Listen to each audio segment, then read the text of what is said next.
როცა ტაძრიდან გამოდიოდა, ერთმა მოწაფეთაგანმა უთხრა: შეხედე მოძღვარო, რა ქვებია და რა შენობები.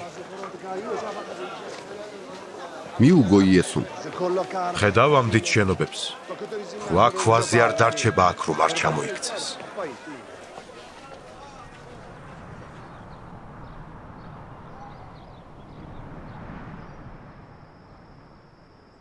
როცა ზეთისხილის მთაზე იჯდა ტაძრის წინ, განმარტოებით, ჰკითხეს მას პეტრემ, იაკობმა, იოანემ და ანდრიამ.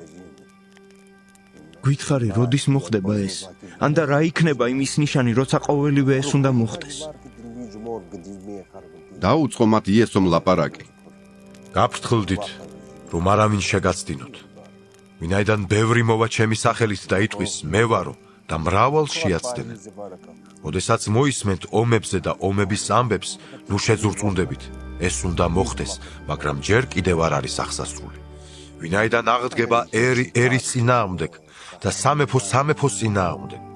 იქნება მიწისძვრანი ადგილ-ადგილ და შიმშილობანი. ეს მშობიარობის ტკივილთა დასაწყისია. თქვენ კი მიხედეთ თქვენს თავს, ვინაიდან გადაგცემენ სამშაბლოზე, გცემენ სინაგოგებში, გამგებელთა და მეფეთა წინაშე წარსდგებით ჩემს გამო, მათ წინაშე დასამოსნით. ჯერ სახარება უნდა ეკადაგოს ყველა ერს. როცა წაგიყვანენ გადასაცემად, ნუ იზრუნებთ წინასწარ რა ილაპარაკოთ, არამედ რაც იმ ჟამს მოგეცემათ, ის ილაპარაკეთ, ვინაიდან თქვენ კი არ ილაპარაკებთ, არამედ სული წმინდა. ძმა ძმას გადასცემს სასიკვდილოდ და მამა შვილს. აღდგებიან შვილები მშობლების წინააღმდეგ და დახოცავენ მათ. მოძულებულნი იქნებით ყველას მიერ ჩემი სახელის გამო, ხოლო ვინც ბოლომდის მოითმენს, ის გადარჩება. ხოლო როცა იხილავთ გატიალების სიბილწეს, იქ მდგომარე, სადაც არ უნდა იყოს, მაშინ ვინც იუდეაშია, მთებს მიაშუროს.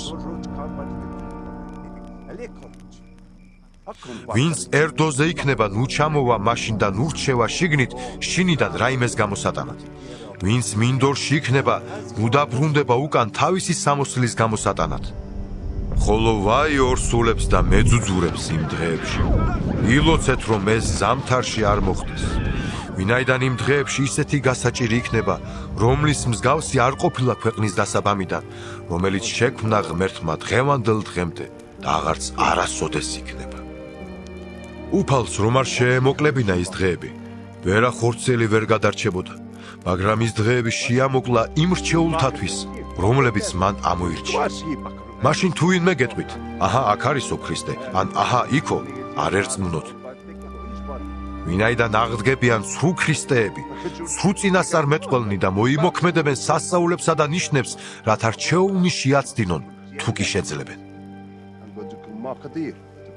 თქვენ კი გაფრთხილდით, წინასწარ გითხარით ყველაფერი. მაგრამ იმ დღეებში, იმ გასაჭირის შემდგომ, მზე დაბნელდება და მთვარე აღარ გამოსცემს შუქს. იქნება ვარსკვლავთა ცვენა და შეირყევიან ციური ძალები.